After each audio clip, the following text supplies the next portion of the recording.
Hello， 大家好啊，我係 Tracy。今天的視頻呢，要給大家分享一個有趣的東西。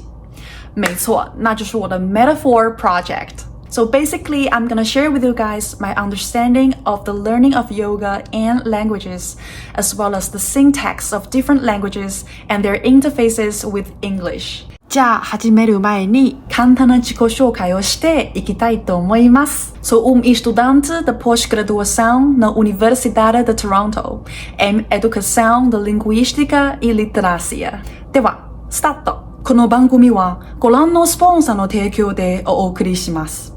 Now, I'm going to give you an example of the languages that I just spoke to make comparisons among them.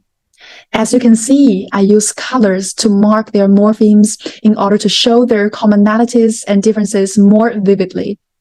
Let me first compare English and Portuguese. I put them in a group because both of them take a lot of influence from Latin. I want to in Portuguese is quero. So quero means want to. Why don't we use I in Portuguese? How do we know is I want to, or you want to, or they, or she, he wants to? Well, the reason behind is the conjugation. So yeah, want in Portuguese is querer. For I is quero. Eu quero, tu queres, ela, você quer. Nós queremos, elas, vocês querem. So as you can see, if I say quero, that automatically means I want to. Okay, so try in Portuguese is provar. We only say provar, try. We don't say try on something in Portuguese. A suit, terno. I saw is vi. It's the same rules as that of the conjugation. So in Portuguese, see is ver. For the present tense, it's eu vejo, tu vês, ela, você vê, nós vemos, elas, vocês veem. For simple past tense, it's eu vi, tu viste, ela, você viu, nós vimos, elas, vocês viram.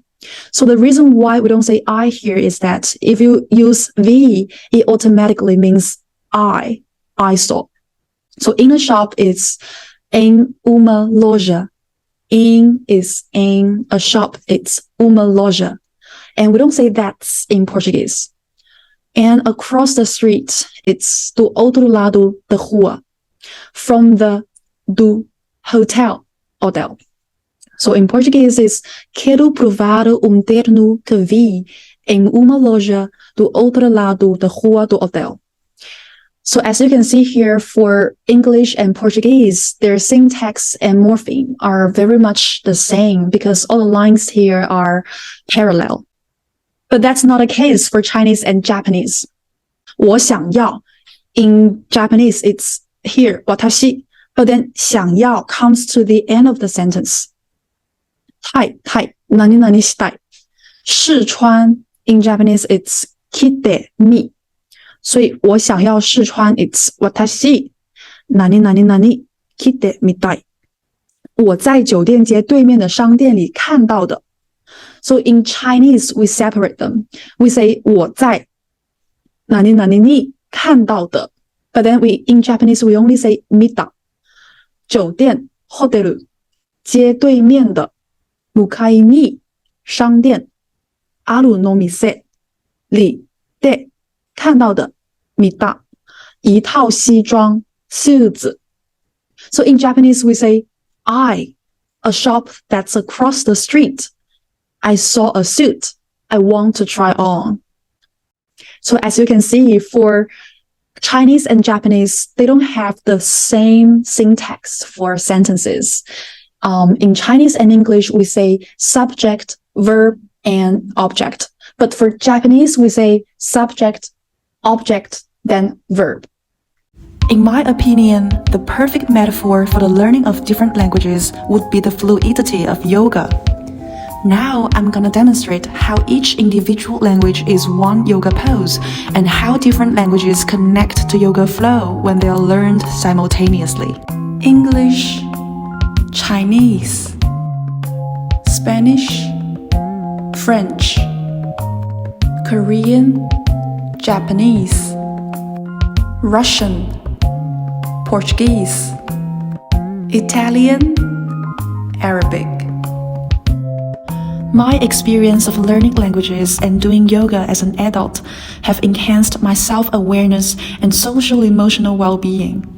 I used to think that learning multiple languages simultaneously would be a tarefa impossível, dampening my language learning progress if not making it impossible.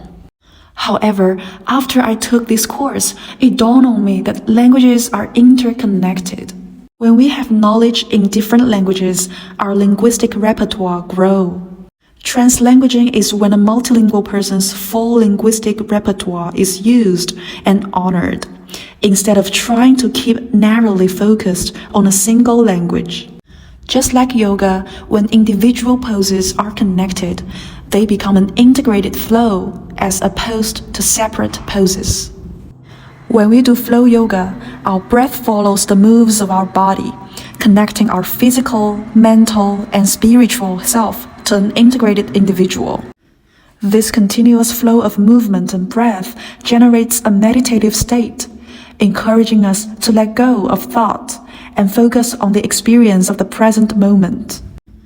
Ultimately, the beauty in languages and yoga lies in the fact that they made me a more well-rounded and flexible person, and about how we should ignore an immediate reward in favor of a delayed reward. Sticking to them has taught me an incredible amount about what it takes to become outstanding in a field.